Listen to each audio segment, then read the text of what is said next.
Buron selama 5 bulan, Didi Junaidi alias Bogel, pelaku penganiayaan terhadap seorang wanita di sebuah penginapan di Jalan Tanjung Api-Api yang terekam CCTV dan videonya viral di media sosial, berhasil dibekuk Unit 1 Subdit 3 Jatanras Polda Sumsel Minggu 3 Juli 2022.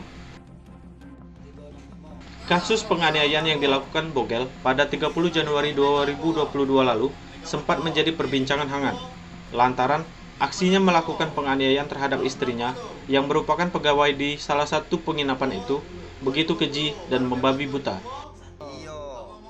Kanit 1 Subdit 3 Jatanras Polda Sumsel, Kompol Willy Oscar menjelaskan, pelaku berhasil diringkus sesaat setelah kembali ke Palembang pada Minggu siang. Dijelaskannya, pelaku yang diketahui sudah kerap kali keluar masuk penjara ini nekat menganiaya istrinya lantaran mendapati korban telah memiliki pasangan baru.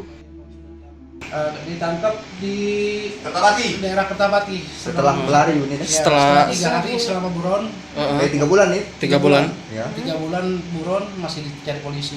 Akhirnya didapat setelah menikah mereka itu bisa ranjang. Jadi pada saat si istri ini kerjanya di hotel ya, di hotel. Terus si Bogel ini mendatangi ke sana terus melakukan penganiayaan. Dari pengakuan tersangka, setelah melakukan aksi kejamnya, ia kabur bersembunyi di daerah Kabupaten Musi Banyuasin. Selingkuh kan? Selingkuh di penginapan itulah. Malah dia dibudik oleh lanang itu ada bini 4. Berapa lama kak dia selingkuh itu kak? Kurang tahu. Kurang tahu ya. Tapi buktinya ada Jadi gitu. yang jalan ada, fotonya ada.